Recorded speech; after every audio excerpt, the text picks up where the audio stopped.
On the evening of March 4th, 2019, a tweet went out from the account of Kong Bundy. It was a perfectly ordinary tweet, the kind of tweet that wrestlers from his generation sent out all the time. He was promoting an upcoming appearance at WrestleCon, the massive fan convention that takes place every year during WrestleMania weekend. He was going to be at the Collar X Elbow booth alongside Al Snow, signing autographs, posing for photos, doing what guys from his era did to keep the lights on and stay connected to the business they loved. He tagged David Harrow, his longtime friend and promoter. He used the hashtag 5, a callback to his signature gimmick. He included a photo.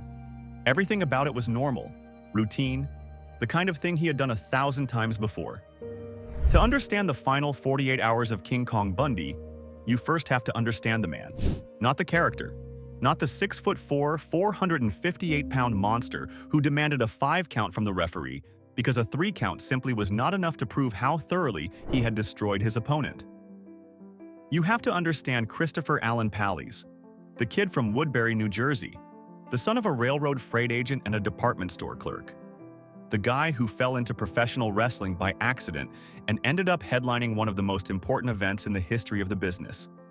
Because the distance between who Chris Pallies was and who Kong Bundy was supposed to be is one of the great contradictions in wrestling history. And that contradiction followed him all the way to the end. Pallies was born on November 7, 1957. He grew up in Washington Township, New Jersey, where he attended Washington Township High School and competed on the wrestling team.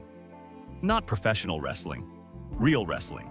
The kind where you wear headgear and a singlet and grind out matches on a mat in a gymnasium that smells like sweat and disinfectant. He was a 2-time Region 8 heavyweight champion, which tells you that even as a teenager, Chris Pallies was a physically imposing human being.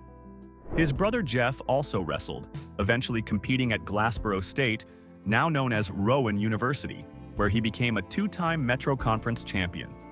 Wrestling was in the family blood. But Chris did not follow the traditional athletic path. He did not go to college on a wrestling scholarship. He did not pursue coaching or teaching. Instead, he drifted. By his own admission, he was just kind of floating through life in his early 20s, without a clear direction or purpose. And then came one of the great accidents in wrestling history. His brother Jeff was an elementary school physical education teacher. One of his students was the daughter of Dick Wehrle, a WWE referee. Jeff asked if Wehrle could get him some tickets to a wrestling show, but somehow the wires got crossed.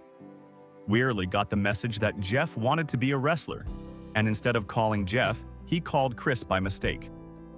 Chris was about 23 at the time, aimless and looking for something, and he figured why not give it a shot. Think about that for a second.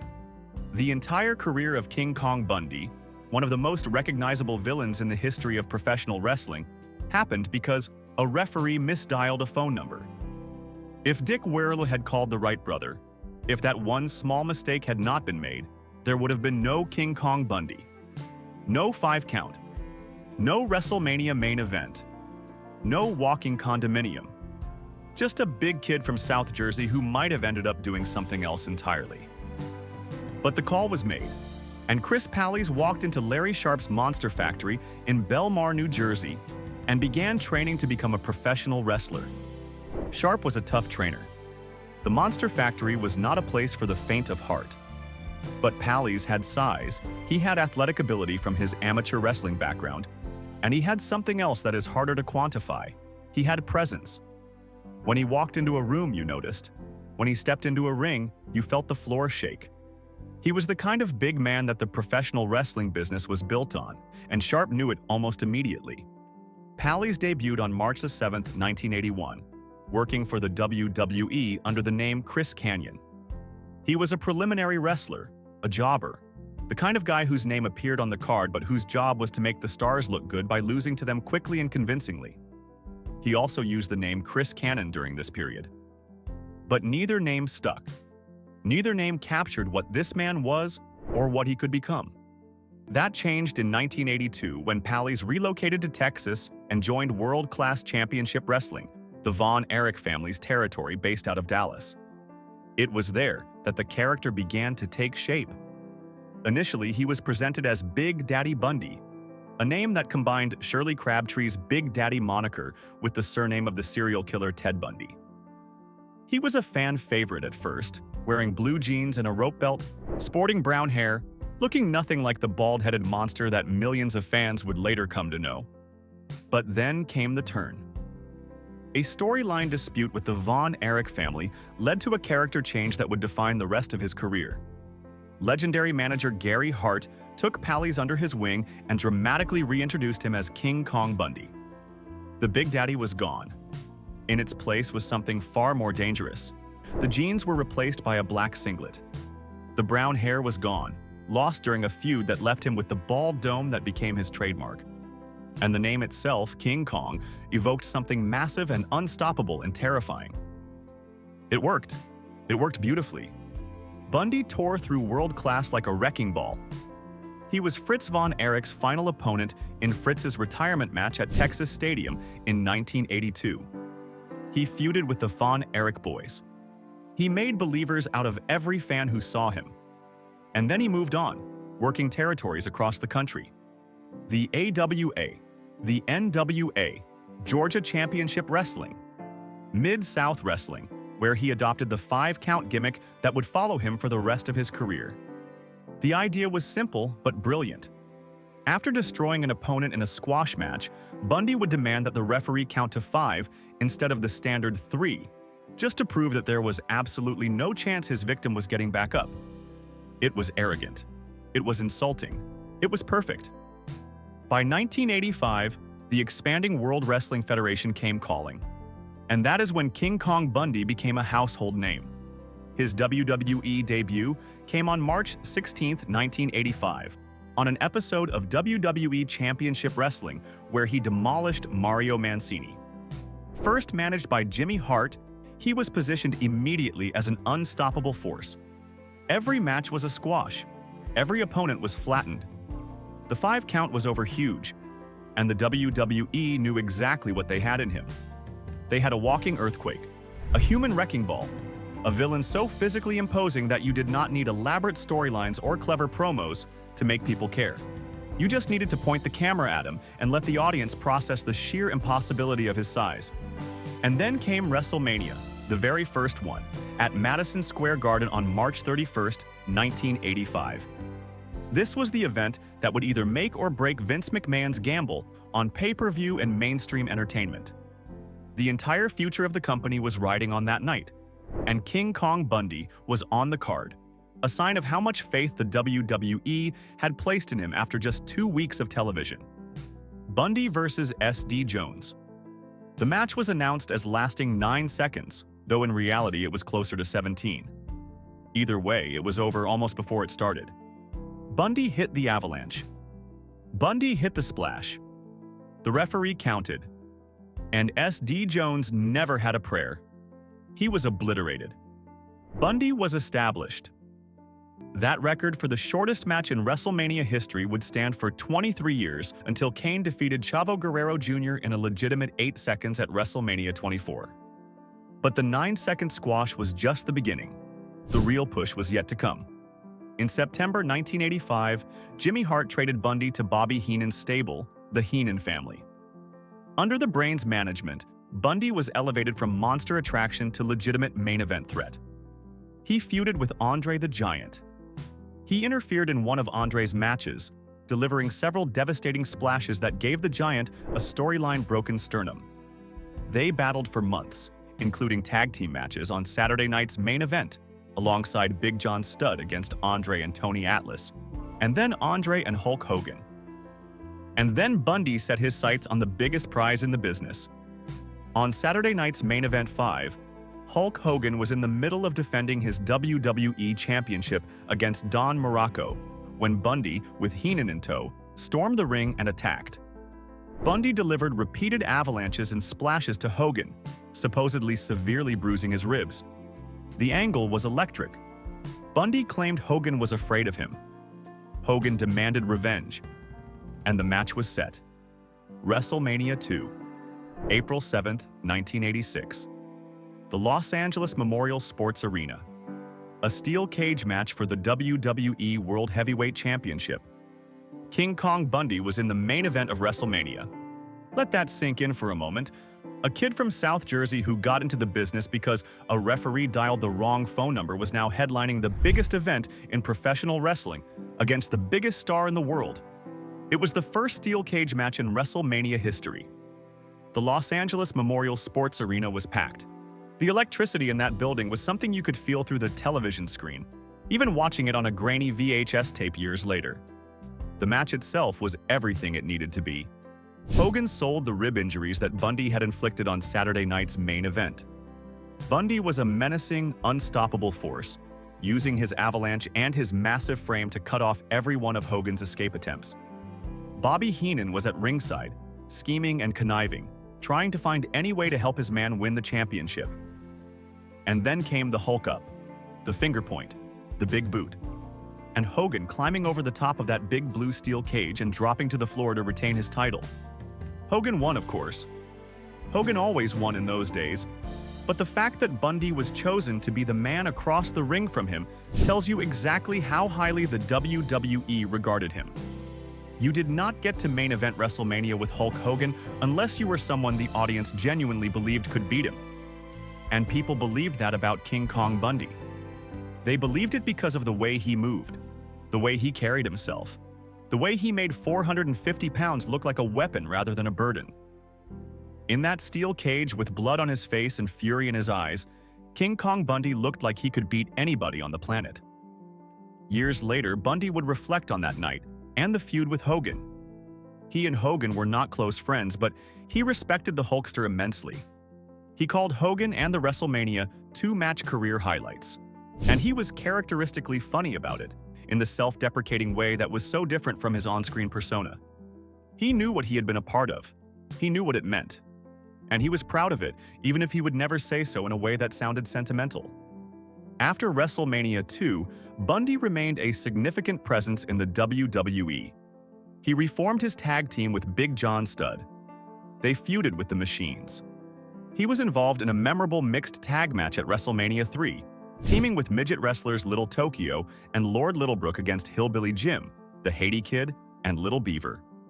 During that match, after being pestered repeatedly by Little Beaver, Bundy snapped and body slammed the little man, then dropped a big elbow on him, causing his team's disqualification. That moment would haunt Bundy for years. When Little Beaver, whose real name was Lionel Giraud, died in December 1995, Bundy was genuinely worried that his roughness in the ring that night had contributed to the man's death. It weighed on his conscience. The actual cause of Little Beaver's death was emphysema, but Bundy carried that guilt for a long time. It tells you something about the man behind the monster. The character was heartless. The person was anything but. By early 1988, Bundy had left the WWE. He went into semi-retirement, wrestling only a handful of matches over the next several years. He returned to the WWE in the fall of 1994 as part of the Million Dollar Man's Million Dollar Corporation, had a run that included appearances at the Survivor Series, the Royal Rumble, and WrestleMania 11, where he lost to The Undertaker. He was released by the company in October 1995. And then began the long, slow fade that happens to so many wrestlers of that era. The transition from main event star to independent circuit veteran is one of the cruelest journeys in professional wrestling. One year, you are standing in front of 80,000 people at the Pontiac Silverdome. The next year, you are working a show in a high school gymnasium in front of 200 fans who remember what you used to be. Bundy spent the next 12 years on the independent circuit. He feuded with other former WWE names: Hacksaw Jim Duggan, Superfly Jimmy Snuka, Doink the Clown, Tom Brady. He worked where and when he wanted, at a pace that suited him. He was no longer the monster headlining arenas of 20,000. He was a veteran attraction drawing a few hundred fans to armories and fairgrounds and bingo halls. But he was still working, still showing up, still being King Kong Bundy. Promoter Sheldon Goldberg of New England Championship Wrestling later reflected on what Bundy meant to that era of the business. In the 1990s, Bundy was the king of independent wrestling, topping cards all over the country. If you wrestled independent shows during that period, you probably shared a locker room with him. And for many young wrestlers just breaking in, Bundy was the first real star they ever worked with. The first guy they stood across the ring from, who had actually been on pay-per-view, who had actually been in the main event, who had actually mattered. His role in building the independent wrestling scene during that crucial decade cannot be overstated. His last match was in May 2007, a victory over Richard Byrne at a big-time wrestling event in Springfield, Massachusetts. After that, the boots were hung up for good. He was 49 years old. His body had given him everything it had to give inside a wrestling ring. But retirement from the ring did not mean retirement from public life. Bundy had always been more than just a wrestler.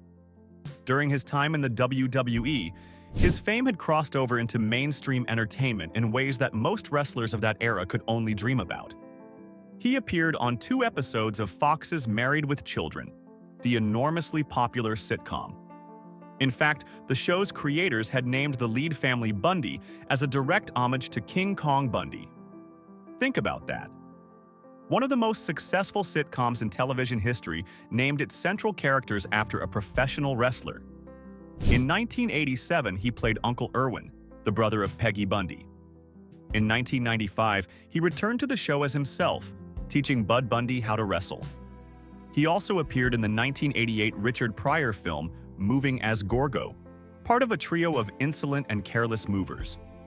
He popped up on an episode of Weird Science. He appeared on Boy Meets World.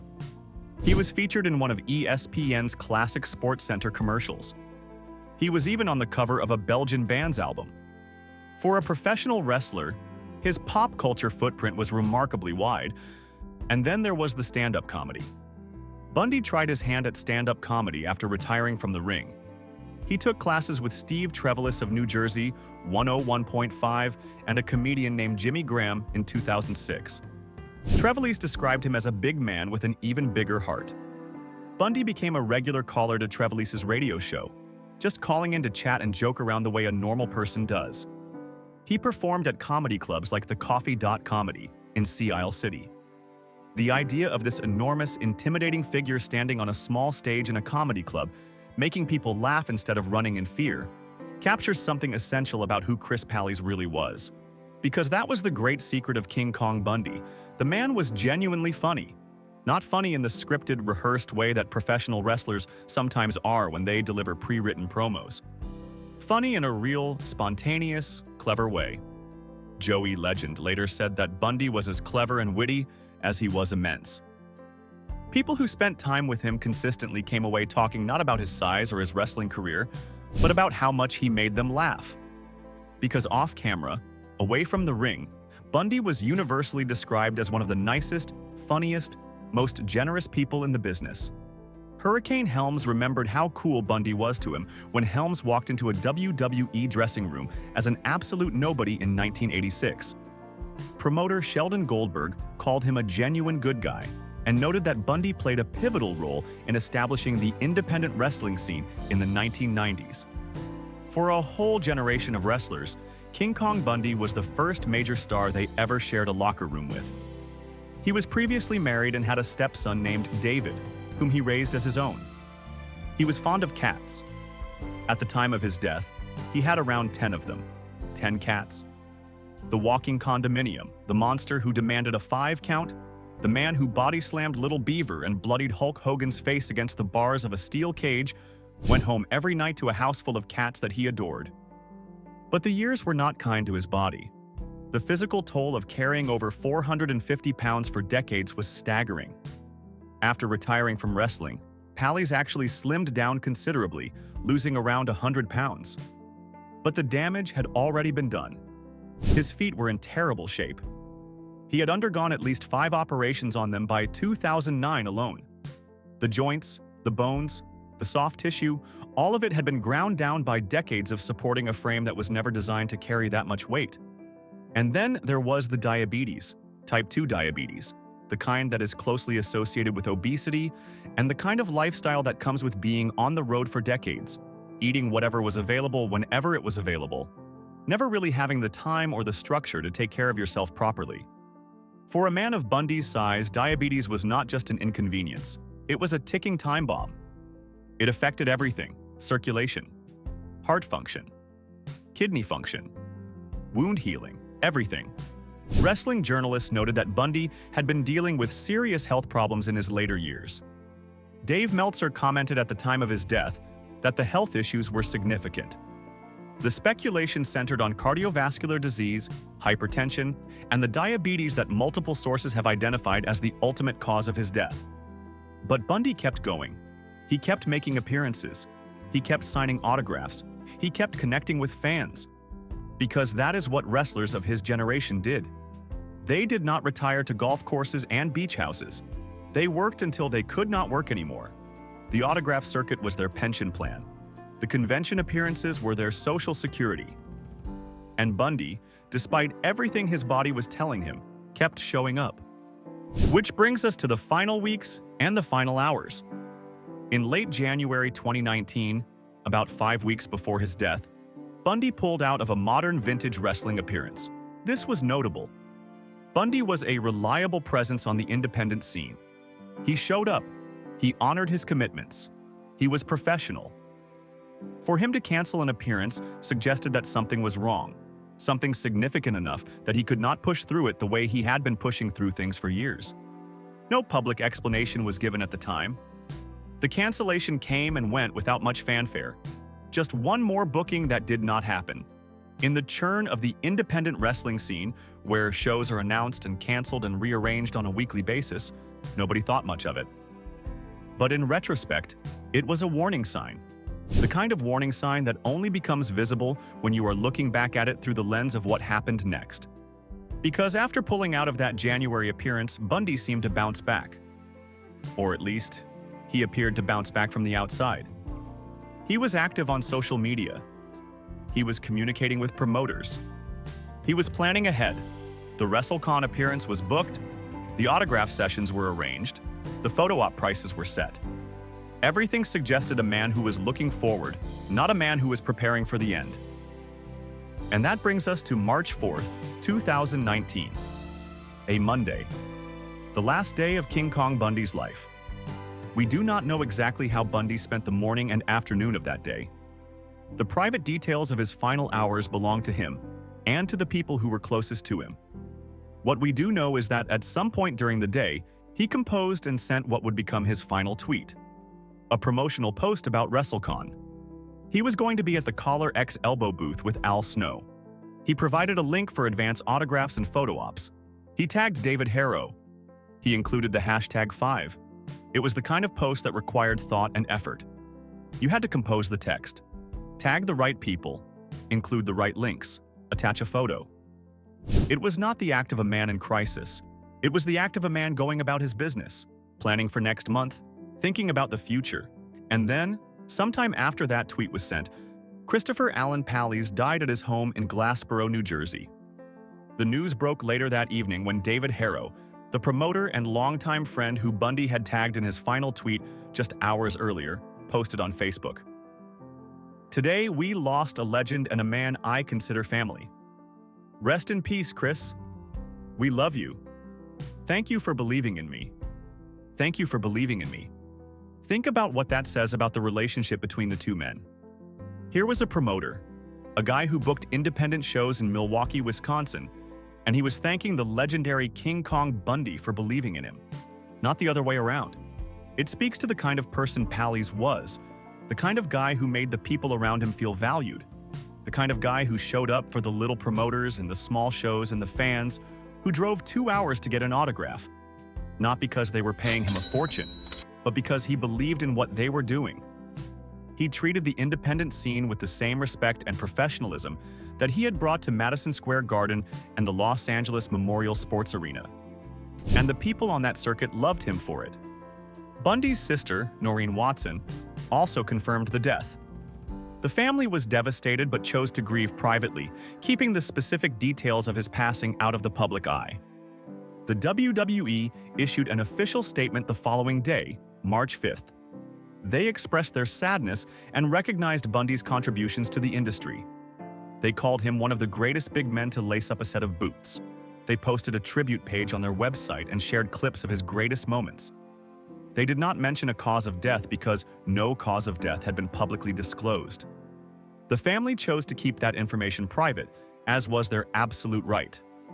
But the tributes came flooding in from every corner of the wrestling world, and they painted a portrait of a man who was deeply loved by his peers.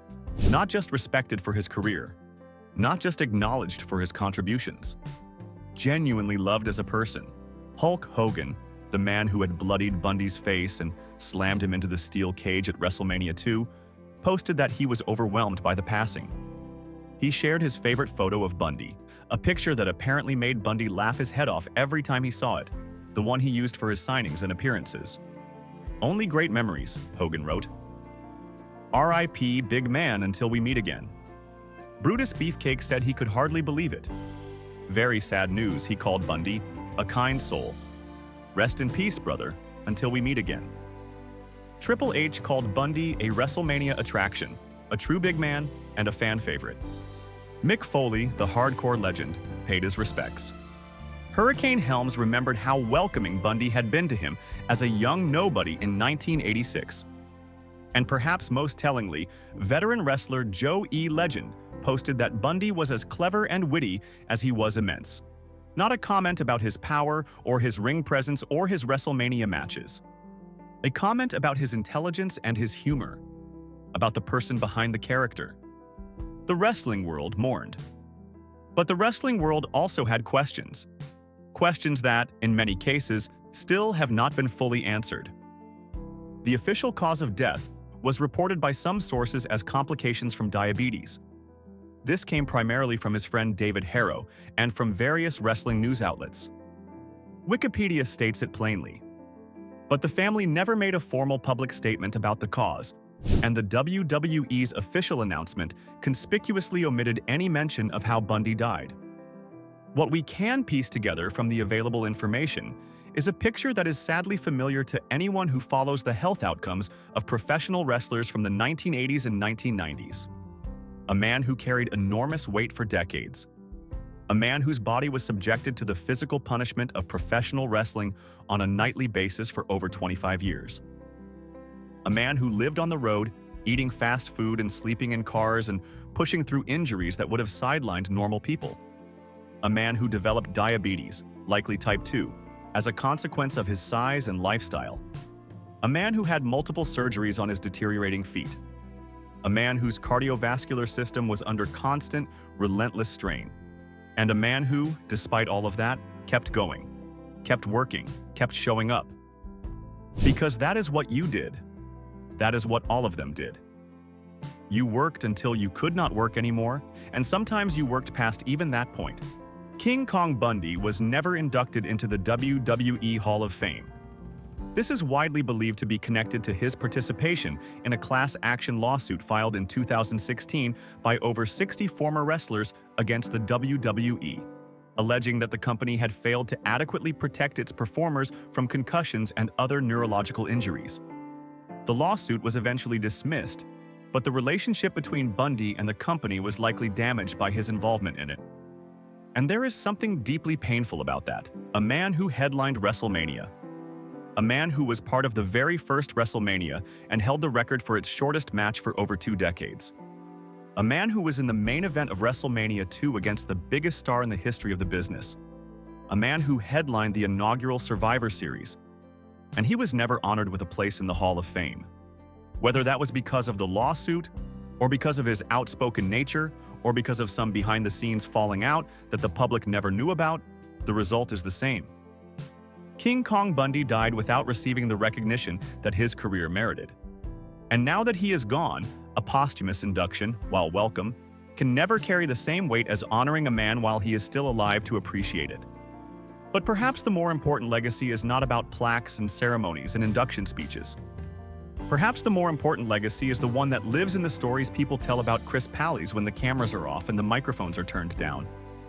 The story about how he got into the business because of a wrong phone number and turned it into a career that spanned 3 decades.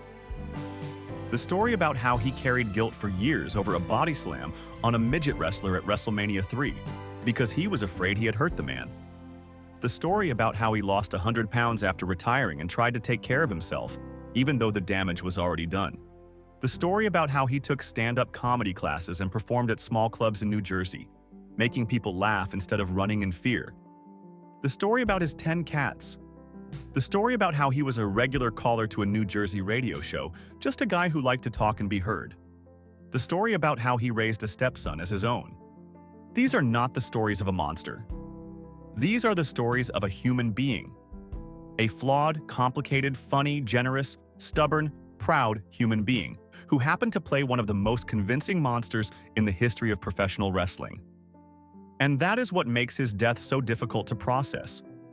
Not the death itself, which is sadly common in this business, but the way it happened, the absolute mundanity of it. A man sends a tweet. A man promotes an appearance. A man plans for the future. And then a man dies in his house in a small town in New Jersey, surrounded by his cats, and the world finds out about it from a Facebook post by a friend who cannot believe what he is writing. There was no dramatic final match. No tearful farewell in front of a packed arena. No standing ovation from a crowd that had watched him for decades. There was just a tweet and then silence. The kind of silence that comes when a life ends not with a bang, but with the quiet failure of a body that has simply been pushed too far for too long. In the weeks that followed Bundy's death, the wrestling community went through the same cycle it always goes through when one of its own dies too young. The tributes, the memories, the promises to do better, to take better care of the performers, to make sure this does not keep happening. And then the cycle moves on. Another show is booked. Another card is announced. Another generation of wrestlers steps into the ring and begins the same process of trading their long-term health for short-term glory that has defined the business since its inception. The list of professional wrestlers who have died before the age of 65 is staggering. It reads like a war memorial. Names that once filled arenas and sold out pay-per-views, gone decades before their time. And the common threads are almost always the same. Size, lifestyle, substance abuse, untreated injuries, a culture that rewards toughness and punishes vulnerability. A business model that, for most of its history, treated its performers as independent contractors, providing no health insurance, no retirement benefits, no safety net for when the body finally gives out.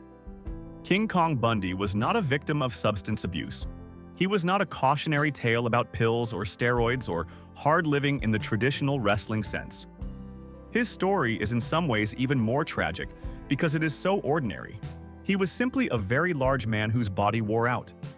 Diabetes, bad feet, a cardiovascular system that had been under impossible strain for decades.